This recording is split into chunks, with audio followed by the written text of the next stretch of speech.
Hello and welcome to Girl Awakening YouTube. I'm Jo Hendy. And I'm Amanda Parker. Enjoy this episode of Girl Awakening in all of its vulnerable sacredness. And remember to subscribe and share.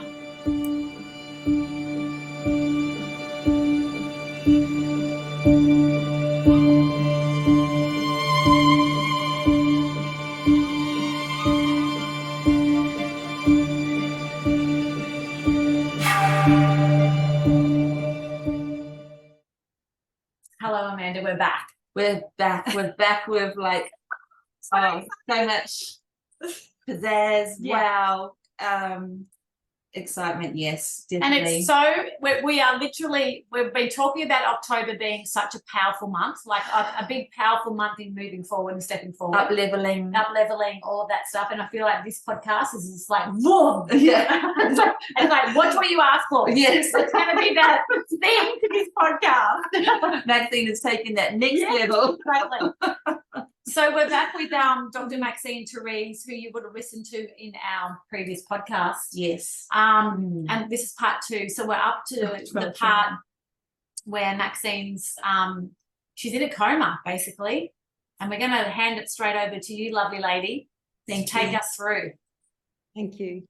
Delighted to be here and share this aspect of my experience with you and your audience. Thank you. Yeah.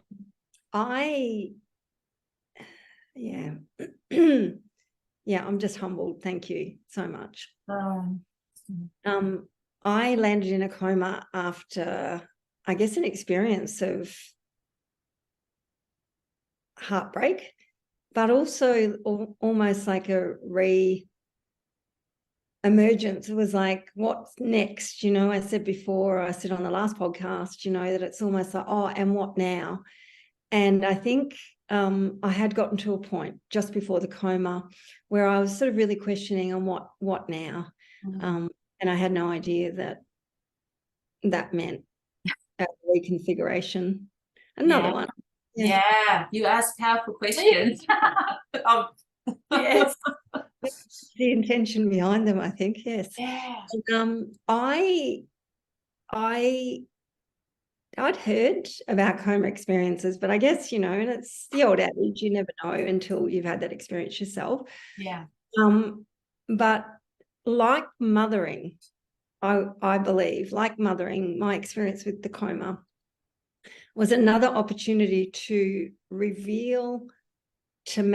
have revealed to me the essence of who we are and what we're here for. And it's interesting because, like mothering, everyone's got their own experience and everyone will tell you what you should do or what it's like, but only you can know what it means to you. Yeah. Only you can know what that means to you. So I think the coma experience and near-death experience, and you know what I love about the world we live in today and this current state of consciousness that we're in, is that they're more common. Yeah. And so many people are recovering spontaneously from things they would have perhaps died from in the past. And so many people are sharing their, I guess, awakening with what is revealed when we go to those different dimensions or those different aspects of life to what happens out there, in there, wherever there is. Yeah. So, the coma experience for me was pretty pivotal because I didn't know I was in a coma. I had no idea where I was. I don't know that myself would have any idea how to describe it. And this is another thing that I find really difficult, is that there's sort of no words. In the last podcast, I talked about coming through that experience feeling fortified. And I'd never used that word before. But when I came out of the coma, I used it.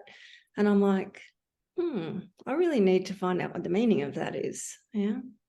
So I really did feel that experience strengthened me in a way that was sort of not unbreakable, but almost long-lasting. It was a very long-lasting experience.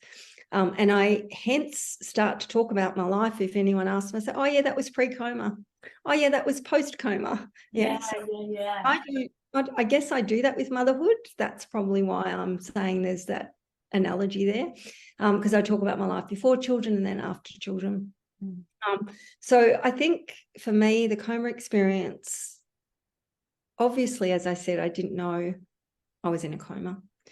I was in a dream state, not always a good dream state.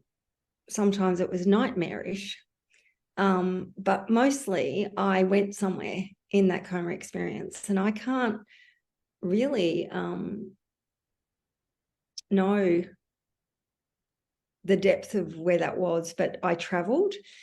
I had dreams. So I had dreams that seemed to last for days, and you'd be aware that, oh yes, I know I'm dreaming that, and that's not really happening, but I've been led on this teaching pathway for some reason and had these experiences. So I was having experiences, I guess. I call them my coma experiences, but the only thing I can really say they were like is like a dream. Yeah.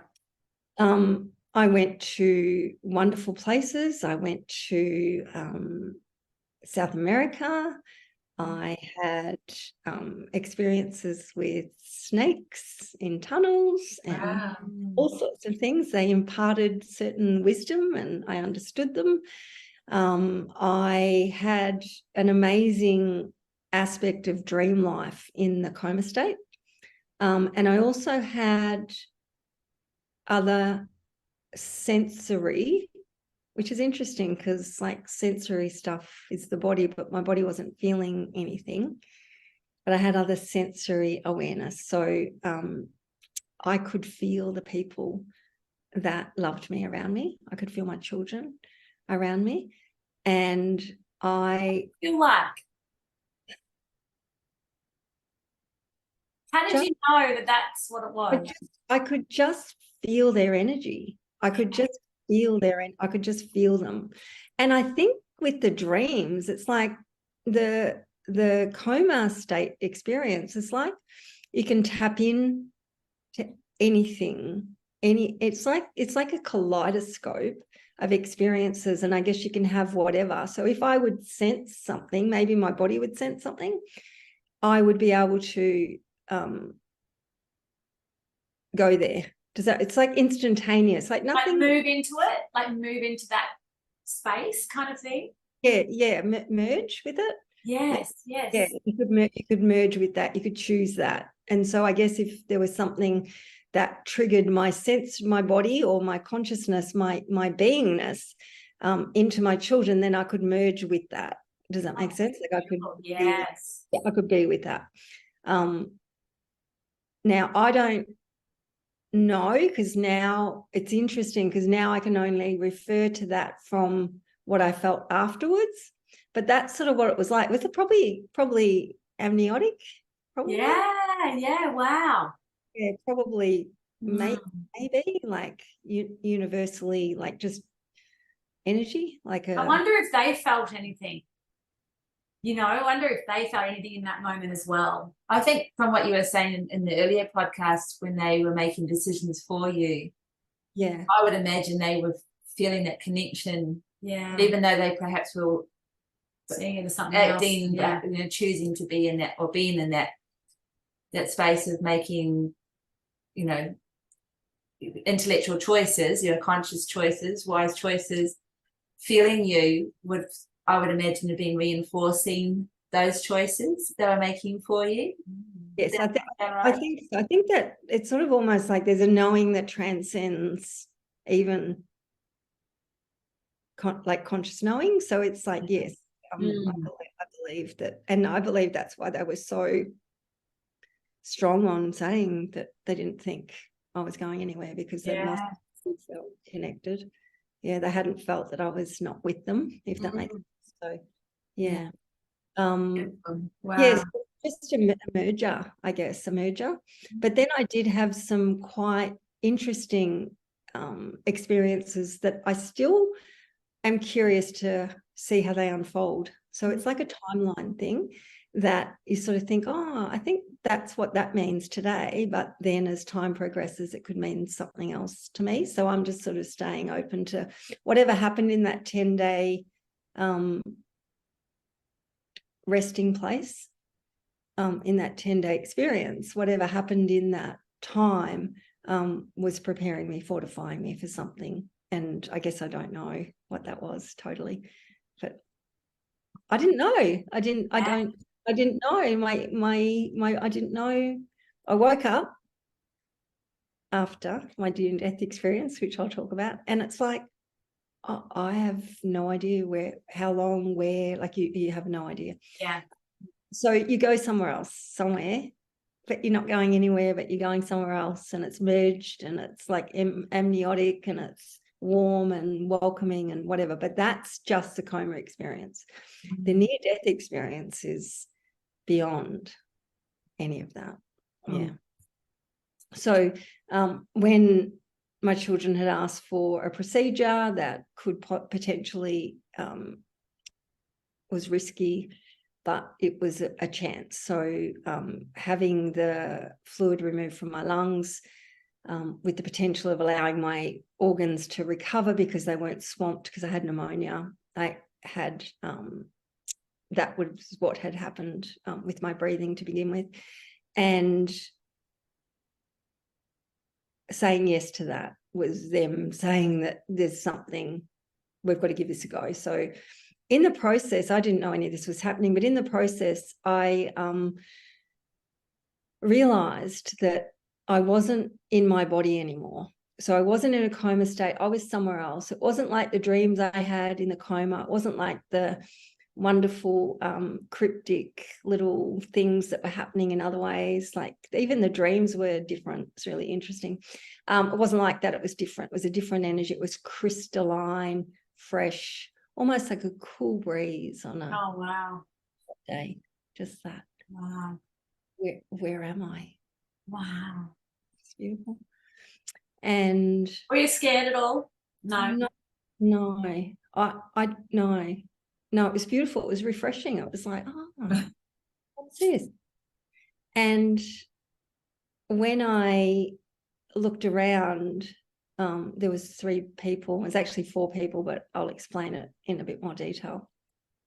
There was 3 energies in front of me, and they were just there in this beautiful, breezy, bright area. And what did they look like? Well, I'll tell you who they were.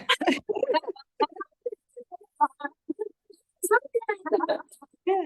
So there was 3 energies, and I could see them all, and I could see them clearly, and they were very meaningful to me. Yeah. So the first person I saw was a person, and it was Saint Therese of Lisieux. Oh. My patron saint. Oh. And my guardian saint as a child. So my name, I was born Maxine Therese, and then my surname. And then I'd obviously gone through, if you listen to the other podcasts, had a marriage where I had another name. And then when I left the marriage, I decided that I didn't want to keep the married name, and I would change my name. So I kept my Therese as my surname, which is really meaningful to me because it was Saint Therese. I just realised Dr Maxine Therese. Sorry. And, she was there. Therese was there. And she was in her traditional Catholic, she looked like, I see her, I've always seen her. She looked like the picture I have of her that I carry in my heart and in my life. She was there. And then the next energy that was there was Sri Aurobindo and the mother. And Sri Aurobindo is a saint and sage who wrote a book called The Life Divine. And he had lived a life of, I guess, intellectual furthering of the notion that we are all on a journey to become like superhuman, like the best that we can be. And he had a yoga called integral yoga, which he blended all of the different yogas. So he was looking at body, mind, spirit connection, which was what my work and research had been about. So he was very pivotal in my theory of the soul and in my research. So he was there, but he also was in relationship with a woman called Mira Al-Sawabi, and she was called the Mother. And they lived in an ashram together, and they did a lot of teachings at the turn of the century. And they came to me as one. They didn't come as separate entities. They were joined in my coma, in my near-death experience. And you just knew this. I just knew. Well, Yes. I guess they're just visually people that I'd seen photos of. That had a significant impact in my life, and I'd spent a lot of time either researching or feeling into them as energies. So yeah, they were there. So Saint Therese, Sri Aurobindo, and the Mother, and then Dolores Cannon. Yeah. I'm going to say a swear word right now. What a trio. Oh my God. It's part of my awakening experience. Oh my goodness. I'm just thinking like the trio of energies, or the four energies. so Oh my God. amazing. Like Yeah. now I can understand, like when you asked for enlightenment and to end your suffering, why these people are now here waiting for you. Seriously. Oh, like, please keep going. This is incredible. Yeah. So Dolores was there, and Dolores had just passed Yes. a few years before, and I'd actually had I did a training with Dolores in 2011, and I was used as her example. She does a person at each training that she does, and I was chosen as her example to do the demonstration of her methods, of her hypnosis methods. And I was really sad when she died, because I thought I'd meet her. Yeah. I did meet her, like as in I met her. I've got a photo with her, which is really beautiful, but I thought I'd meet her again, and I thought that I'd see her again. And here she was. She was there. And I think part of me knew that this is it. Because the other two energies were gone before I had been here. Yeah. So it didn't really faze me that I was seeing them, because I see lots of funny things, and I just thought, oh yeah, there they are. Okay, what have you got for me, or what's the lesson, or what am I supposed to be doing now? Or an experience, a connection with spirit, because they're spiritual beings in the relationship that you have with them. I get what you're saying there, what you're just saying now about. Yeah, so I think with Therese, and I think with Sri Aurobindo and the Mother, it was like, okay, well, wow, great to see you. Like, wonderful. This is a nice place. This is a nice place you're in. But when I saw Dolores, I thought, oh, Dolores. Yeah.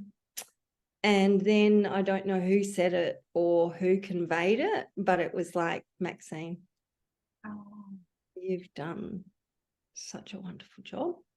Oh, now Yeah. You can come with us if you want.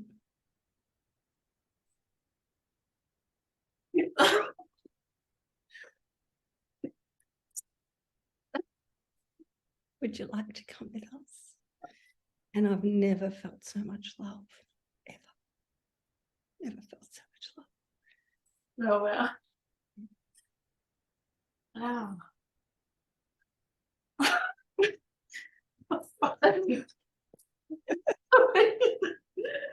It's just it's the joy, the love. I knew you were going to say, yeah, I was going to ask you, and then you said it, and it was, oh my God, it must have been overwhelming.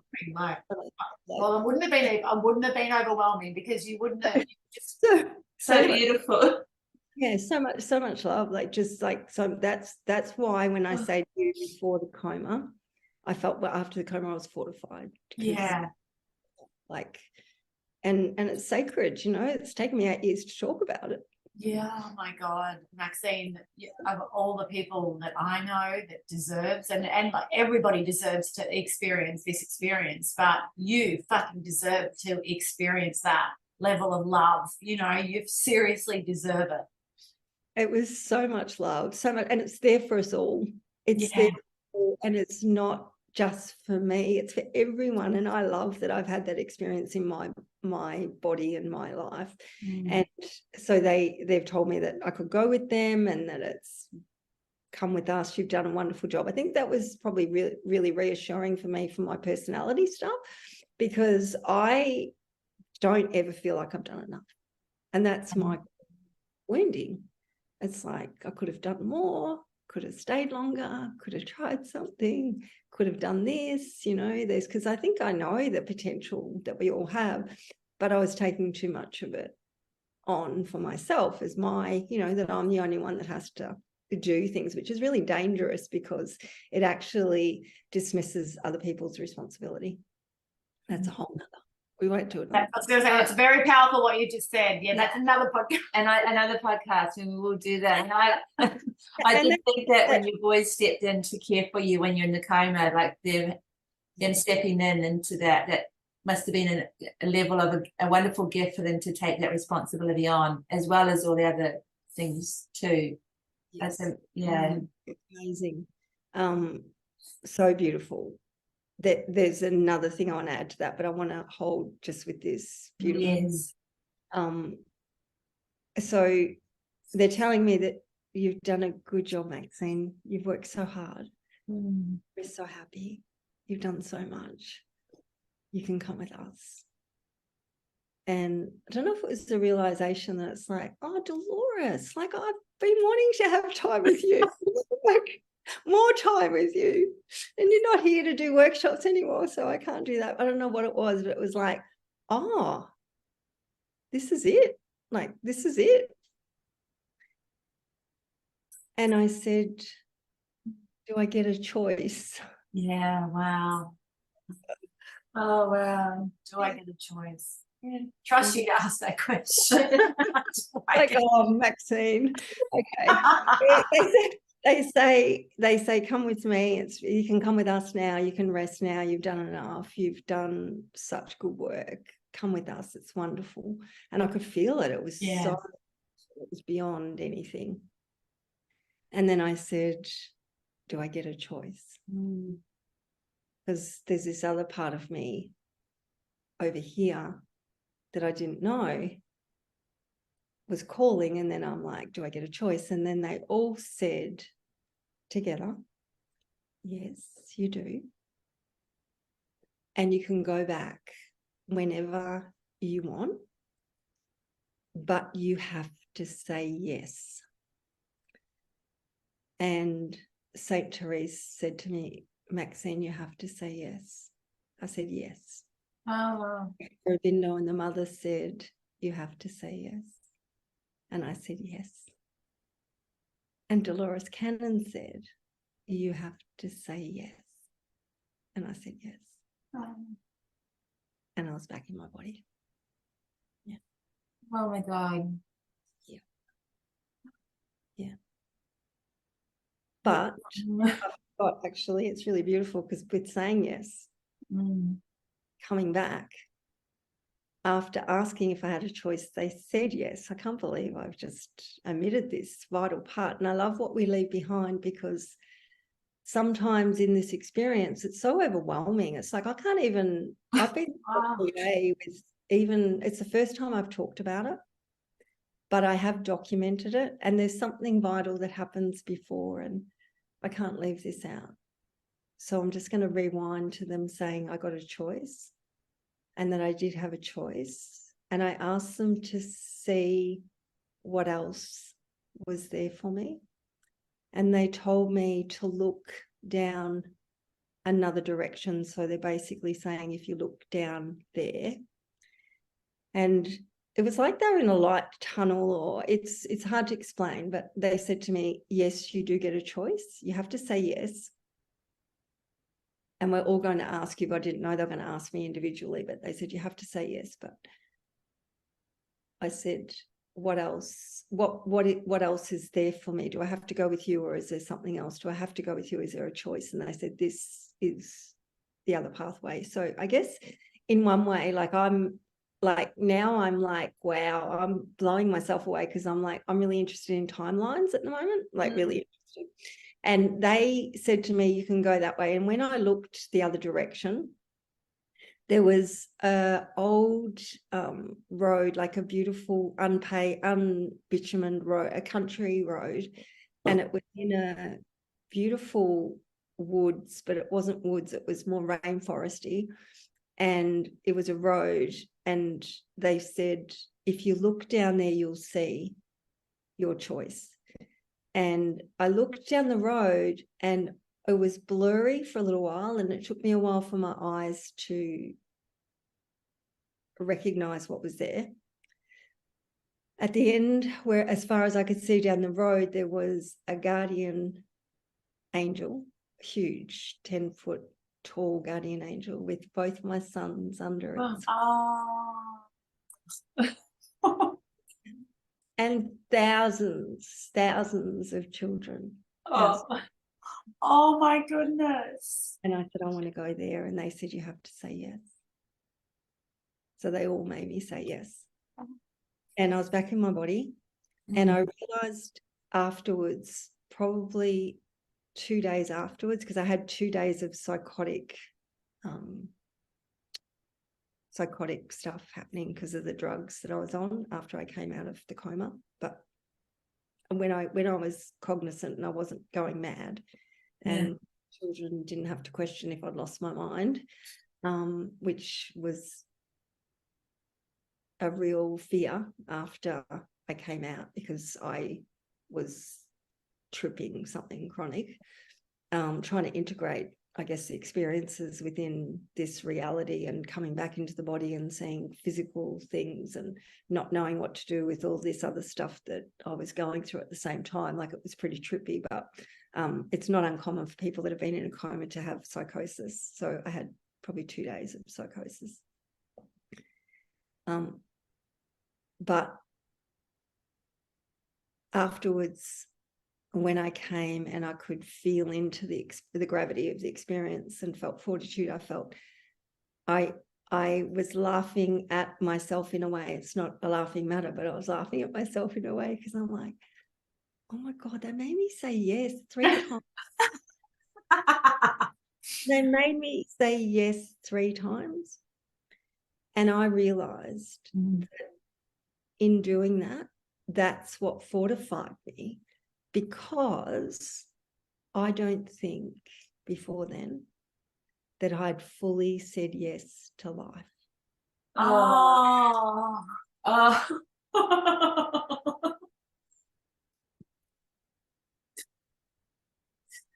Gee, you're dropping some good ones today, Maxine. My goodness. Oh God, there's so much in that.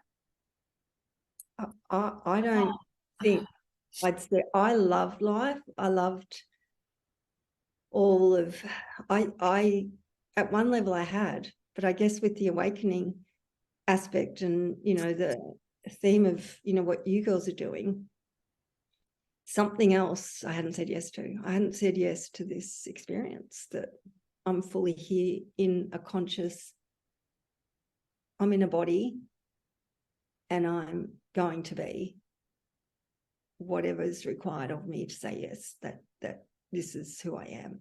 I'm not, I don't know if I could say I know who I am, because I'm not anything, but I know I know that I say yes. I know that this part of who I am says yes to life. And it was that experience that supported me to say yes. Because, you know, just even questioning, like, oh, this is so beautiful. Look at all the love, and there's so much love here. But do I get a choice? And they're like, yeah, you do. That's another option over there. And then I look there and I'm like, oh yeah, I want that. And can I go there? And they said, yes, but you have to say yes. You can have that, but you have to say yes. You've got to want to say yes. And then they each made me say it. And I just love that I had to say it 3 times.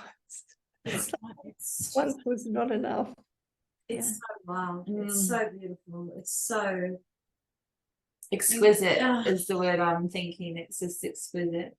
And from what I know, like saying things 3 times makes it so. yes. It's like a universal law. Mm. And just your words saying, I don't think I'd said yes to life. Mm. It makes, I think it kind of explains why we feel so much fear around things. Yeah.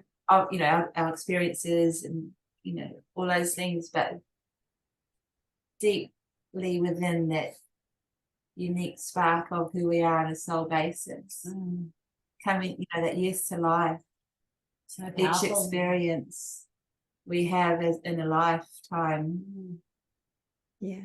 is I think we all, incredible. my own experience anyway, like we sort of, the awakening process, I love that I'm using this so much. Yeah, that's what you do. Because you're infectious.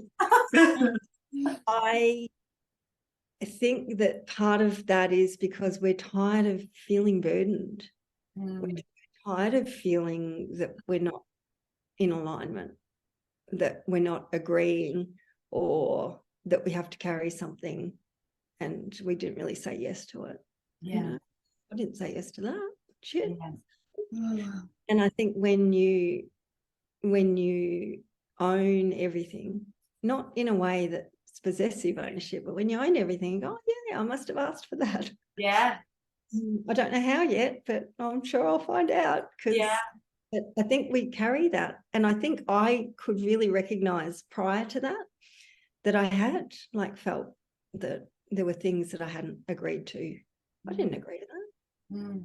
But saying yes and being given another opportunity to say it with the love and support of, I guess, pivotal energies in my growth and development was really powerful for me. Yeah. So powerful. We had just when you were sharing that, and it was just so felt, so beautifully felt. I felt it big time, and I felt it too. We had a beautiful channel on a couple of weeks back, Alicia, and I asked her around, you know, when she's channeling these beings through her and she feels this enormous amount of love. She said, like no other love I've ever felt. I said, well, when, you know, do you feel this more certainty in you now than ever because you now have felt that level of love from something? And she said, yes. And I felt that from you when you were saying that. It's like there was now a new level of certainty within her. Yes. That she had, and I felt the same from you. Yeah, it's like a conviction. It's like if I was looking at myself pre-coma and post-coma, it's like it's just certainty is a really good word. There's no doubt. Yeah. No, I don't doubt anything. I mean, I can still think, oh yeah, I don't really agree with that or whatever, but I don't doubt anything that I feel in my body. I don't doubt anything. I don't doubt. That is a very, very, very beautiful statement, because we have been learning a lot about how our bodies talk to us and how we don't listen enough to them because we want answers from outside of us, you know, to confirm that we're getting everything that we need. Yeah. Always. Yeah. And for some reason, we haven't said yes to that because it's too painful or too hard, or it's caused us pain in the past, or we've got something that's not taking us to that. I felt it. So and I need time to work through what that means to me because I felt it. Yeah. I have to ask too, because I know that I love listening to near-death experiences. I think they're so profound and so beautiful. And I think it's that certainty that I feel that I'm looking for, that's what I resonate with. With your autoimmune disease, did anything come up around healing that or supporting you with that? Or because I know a lot of people that have had near-death experiences through cancer or have been totally relinquish of the disease? Well, with the near-death experience, as I said to you before, I had a 9-month recovery process where it took weight back on. There was a lot of, I guess, regeneration that had to happen after a body's been so deconditioned. I actually lost 10 kilos in the coma, and I didn't have 10 kilos to lose. So it sort of took a long time for my body to even get back to, I don't know, it took a long time for it to get back to a state of balance. I had lung failure, heart failure, and kidney failure as a result of influenza B, which created the pneumonia, which created sepsis in my body. Wow. That had nothing to do with scleroderma. Isn't that wild? Wow. Yeah. Yeah. So even though I've got this life-threatening, life-shortening, whatever, this prognosis way back in 2008, that's not why I landed in a coma. Goodness. And then that's such a seed of grief. And when you said about being heartbroken, Yes, it's emotionally correlates. absolutely. Yeah. And Louise Hay, which I'm sure you girls are familiar with, and maybe your listeners, she says a coma is a complete retraction from life. To withdrawal, complete withdrawal. Yeah. The body's like, no, I had enough. I need a rest. Yeah, I've got to step out of this suit I'm in. Yeah. Because it's not. Yeah, I've got to withdraw. So when I came out of the coma, the doctors who so graciously told me that it was a blessing that I was being wheeled in a wheelchair down to another level rather than wheeled out in a body bag, quite a miracle, had said to me that they couldn't be sure of how my recovery would be because of my pre-existing scleroderma. Right. Within 9 months, my heart had healed, my lungs had healed, and my kids. Yeah. Yes. Beautiful. That's quite phenomenal in itself, isn't it? Given that your body is already in a state of inflammation and distress to the healing capacity. Absolutely. But I didn't know then, but I know now, and it's evident now, but I still had lessons, don't have to be torturous, but there's still aspects of my unfolding, part of my family history, part of what I'm here to bring forward that the scleroderma represents. So scleroderma is an overproduction of collagen, which is a protective mechanism. So my body has had an extreme need to protect itself from for a very long time, which is why I still had to deal with that even after the coma. But, you know, really beautifully, I was subsequently in the last few years diagnosed with rheumatoid arthritis, which is sort of rare to have both of those together. But I don't have any markers, and I'm actually traveling really great with my health at the moment. And it's good because I feel like I'm really, and obviously being able to share with you girls, this is a pivotal turning point for me too, because the last when I was diagnosed with rheumatoid, ironically, my body wasn't showing any markers for scleroderma. It was like diseases had shifted, change. I'll just swap that out now with that. So I don't have any issues with scleroderma per se, like the hardening of the skin and the overproduction of collagen, but I did have a couple of years where I was dealing with pretty severe rheumatoid symptoms, but now I'm much, much better. So it's sort of a gradual, I don't know, like I used to laugh. I don't know if you girls, this is random, but I love Monty Python. Yes. And it's my era, I think. But anyway, Monty Python have a skit where there's a guy who's chained in a thing going to the gallows almost, and he's stuck in there, and someone comes along and lets him out. And he says, I'm free. And then he trips over a rock and he lands back in and the thing shuts over him. Oh my goodness. And I remember when I was told that I didn't have any symptoms of scleroderma in my body when I tried so hard to be free of that. Yeah. I had something else that was equally as problematic. I told my boys that's how it felt. That was the only thing that I could use to describe as that Monty Python skit. And it's very apt. we get it. I mean, it's like that. It's like there's no punishment in any of this. I think that's saying, yes, there's no punishment in any of the things I've experienced, but I've had a shift and a change. And of course, my body regenerated because I had physical loss of heart function, lung function, and kidney function that all regenerated after the coma. Like, you should be not here. And now the organs are actually operating normally.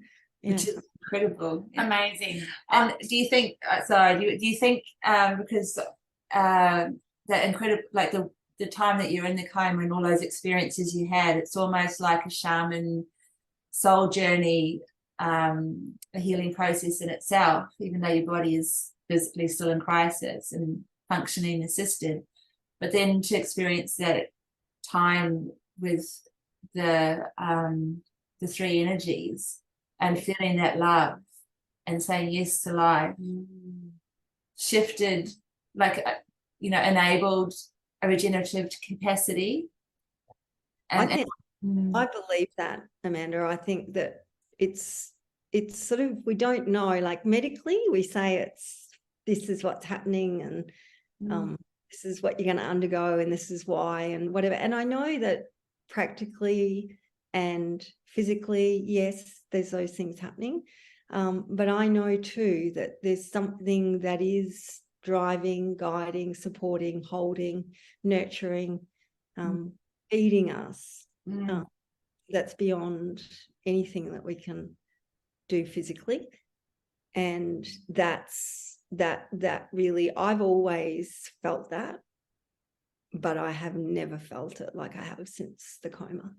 Yeah, because having that energy meet you and have those experiences, and there was a lot in that coma state, the dream state. There was a lot about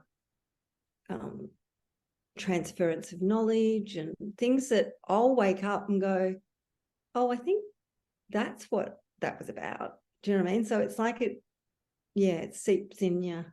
I have a question that I think relates to what you're talking about, and I know that you will understand what I'm talking about because it's part of your modality, is past life, and have you delved into that area around who you may have been in past lives, and whether part of what you're dealing with in this lifetime is because of certain situations maybe in past lives. But there's a couple of little aspects to it, or aspects that I want to just mention too, is that I feel like it's, I feel, and I'm sure you do too, that you're a mighty big being of some, like even, maybe into an ascended master type being where you've come through to experience that level of, using your words, tragedy, to experience the full contrast of this planet, but also the past life stuff and the disease and all of this stuff. Is that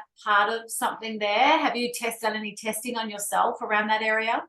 Yeah, I've delved deeply. I mean, I think it's really fascinating because past lives to me, like, we're a continuum of consciousness where if you look at the Buddhist idea of energy and the quantum fields and all the beautiful, and Dolores Cannon's work. And that was my other quick question too, just before I forget. Are you in any of her books? Because I've read all of her books. I'm not. I don't think so. Okay. I don't think so. I'm not sure. Because I know she does a lot of her studies are in her books now. Yeah, I'm not sure. I actually haven't had any connection with Dolores's teachings per se since coma, but it's coming back. Does that make sense? Yes. I'll have a little look at that. I'll have a little look because they did record my regression. They did it, and she recorded it that day. So beautiful. so I feel that when I first thought about past lives, it was really interesting because my eldest son actually made me think deeply about past lives, because he told me one day when I wouldn't let him drive the car at 3. Okay. 3. He used to take the keys and want to drive the car. And I used to say to him, no, you can't drive the car. At 3. I love how you just added that at the end. Yeah, at 3. He said, I want to drive the car. I don't like it when you tell me that I can't drive the car. I used to drive the car when you weren't my mother. Yeah. Oh, wow. Beautiful. Oh, God. And then you knew you had this very special child.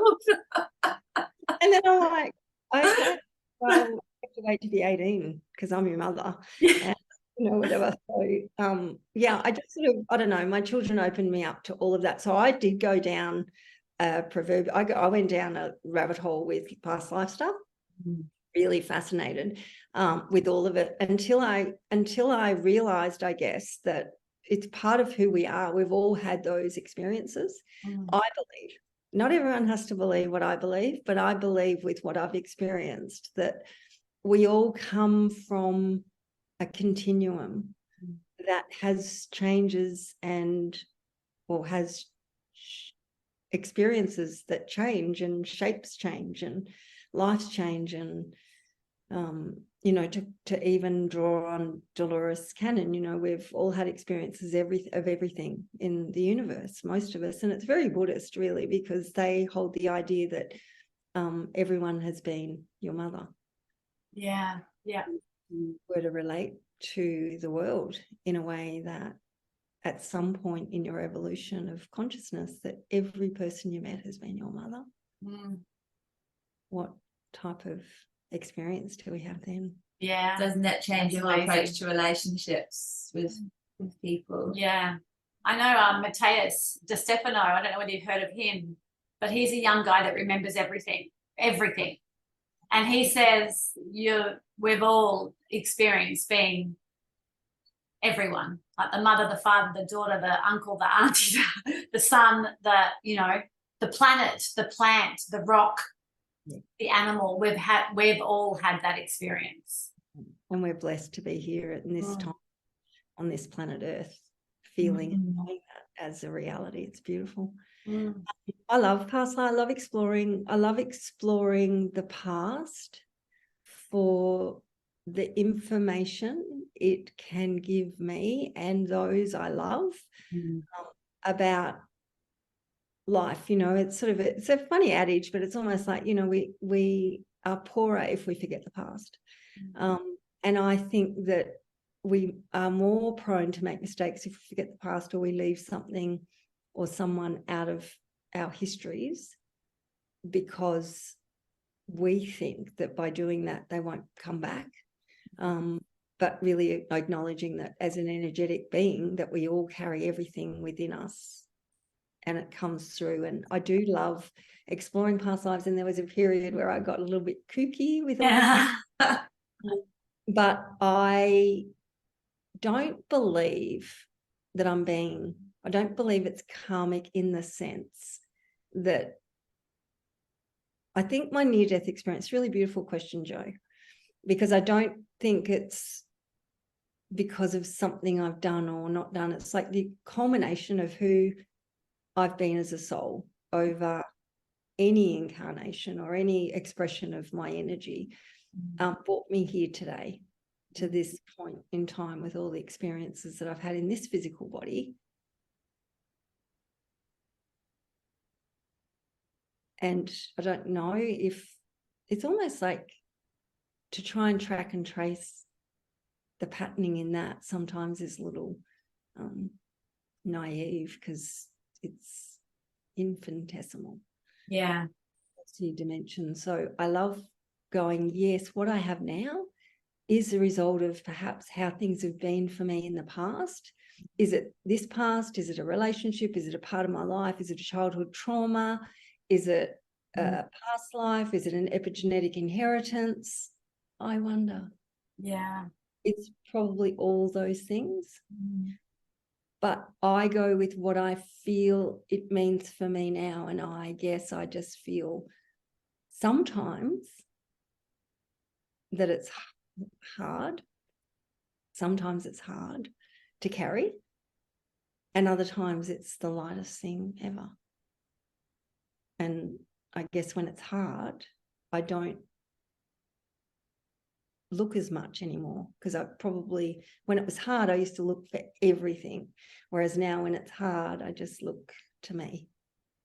Oh, I really love that. And I think that's where we're headed. I think that's, you know, there are so many parallels that we can, and paths that we can look down to find answers. Yeah. But I think we're realizing that we just need to bring it back to us and what's going on in here and what our body's telling us, and keep it very present moment. And yeah. And know that we're that, but we are a soul. We have a history. We have multiple incarnations. We've been everything. We've got the potential to be everything, that we have going to have experiences in this physical body that sometimes feel hard and heavy. And there's other experiences where we can feel light and aligned. And I guess just knowing that, being awakened to that truth, is a big part of what I love to have access to. I love that.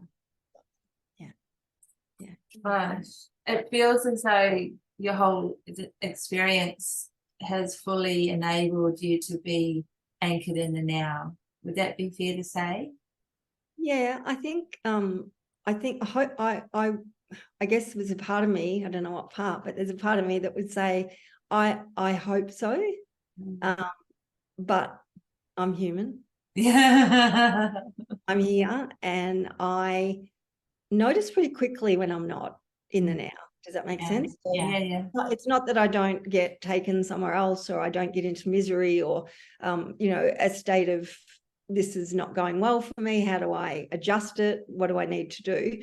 Because I'm quite proactive. Like I like contemplative stuff, like as in a way of being, but I also like to create things and see things. So it's like I just notice more quickly. Does that make sense? Yes. You're off track, or you haven't paid enough attention to that process, day-to-day stuff. Very important to me, but hopefully, yes, I would hope. Beautiful. So just a couple of questions on the NDE. So so beautiful. What have you noticed? I know we've talked around a couple of things that have shifted and changed in you, like the certainty and all of that. But has there any other shifts occurred within you that you've noticed since you do differently now? That you do differently, part two is, have you had any other experiences with any of those three energies again? Yeah, they're with me every day. Yeah. They're here. I love your face when you say that. Certainty.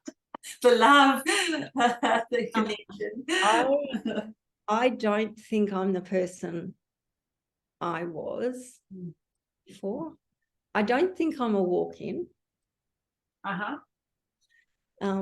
So you've explored more around NDE since your experience? Yeah, to bring Dolores's stuff into, I don't think that, I feel like a different person. Yeah.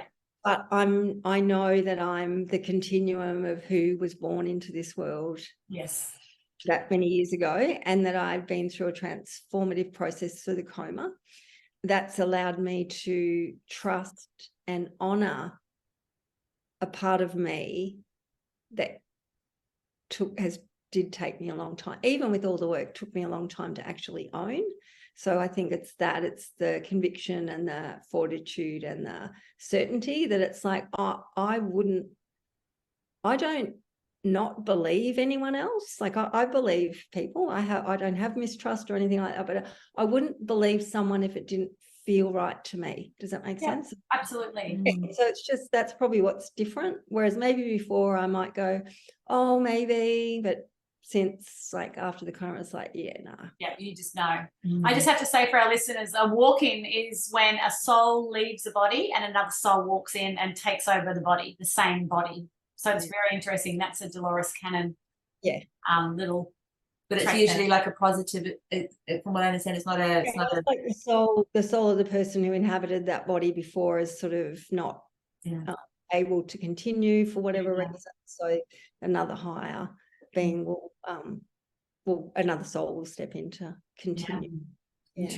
Love that. So have you, when you said about not believing other people's stories or not being, you know, neutral, have you kind of delved into NDEs and like forums and things like that? No, I haven't actually. Yeah. Well, this is my first time I've talked about it. I know. I feel so.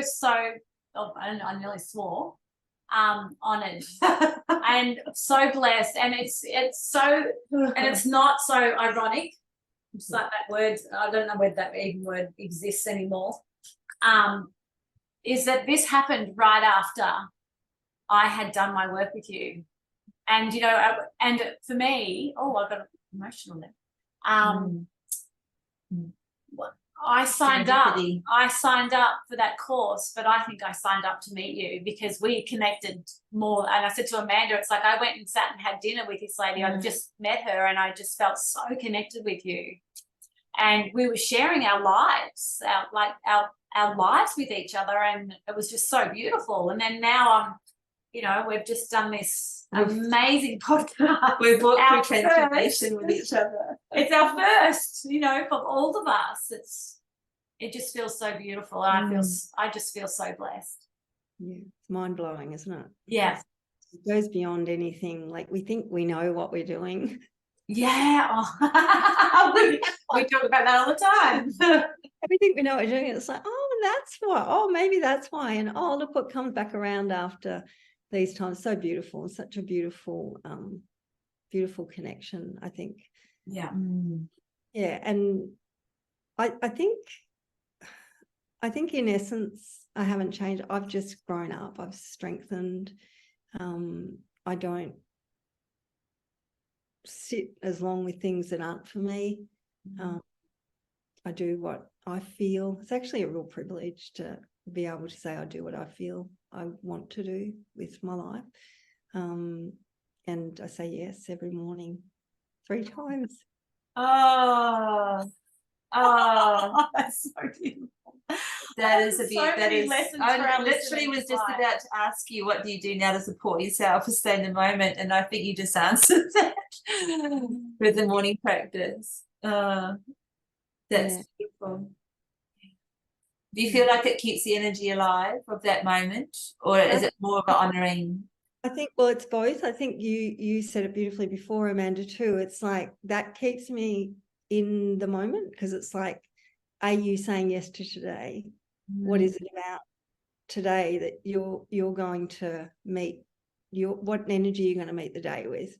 And that's sort of what I really try to do. That's what I've cultivated. But it also is a reverence to the 3 energy. Yes, because without that experience, without that, I wouldn't be here, I guess. Yeah. I could have said, no, I'm not doing that. Just doing nice, let's go. I think the thing was the archangel with my children and all of these, just thousands of children. I'm like, I'll go there. I want to go there. Yeah, that's where I want to go. And I feel that I got to go there, that I'm there. Yeah. So when so thank you for bringing up about the beautiful angel with your children and the thousands of children. So that's obviously a reference to your life's work, childosophy, and has that you're obviously still continued in that path. Has it kind of given a new dimension or new energy of love for what you do, if that's possible, with children? It has. It's deepened my conviction to making sure that I further my work. So it's really beautiful, because just as a segue, before the coma, my modality was called Cosmos Child, which is what Joe trained in. And after the coma, I felt the need to change it, because I had received my doctoral research studying the foundational needs of children based on the chakras, and it was bordering on not being a concept that was sort of within a realm of, I guess, emerging consciousness. It was like, it's real. And the science that I researched had shown me that. So I felt that Cosmos Child represented a part of the work, but it was beyond that. And I needed to rebrand or rename it, which I did with Childosophy. But I hadn't written my book yet. So the part of the reason that I was really wanting to come back was to finish the book as well. I knew, I mean, I wanted to come back for so much else, but it was like, I haven't done a lot yet. I haven't done it. And I certainly haven't taken it where I would like it to be. But I have this dance with the universe, as you've probably gathered. Yeah. That it's just about me doing what I need to do every day, and trusting and following the prompts and life experiences I get through my body, through this physical existence, like what now? And I think I've just been doing that. So most recently, I in the last 3 months, I've opened a soul studio in Geelong, which has and houses my work of Childosophy, other people who also see clients doing that, but also a space that's for the classes for children. So part of Childosophy is morphed into the Pure Wonder program, which is a process for children in groups. And we do that there. So it's growing all the time. But I'm growing too, because with the scleroderma and the rheumatoid, I've had a lot of awareness about my childhood wounds, my own personal stuff that I've processed. And now, because of the near-death and coma experience have really been revealed to me, that I feel that there's still so much more. So the yes, yes, yes is really beyond, it's everything, but it's growing, and it has grown. I've grown. Everything I've brought to the world has grown since that coma experience, but I'm not done yet. Oh my Oh goodness. God, I feel for I've only just at the beginning. I wrote down what you're sharing, like when we were just so lost in the honor of spending time with you today, and what you're so amazing. what you're gifting. That was what you're sharing today is a part of giving to all of us. Yeah. All of us. Yeah. In a way that is just so transformative, like the transformation that you experienced in your coma experience. I feel like the sharing that you're giving today is just going to touch so many people. It's really quite a because our children are just so precious. And the work that you're doing in that area obviously just has so much importance. And for you to be in the space that you are continuing to evolve through must generate such an incredible energy and vitality into that space for children against all odds. That's an understatement.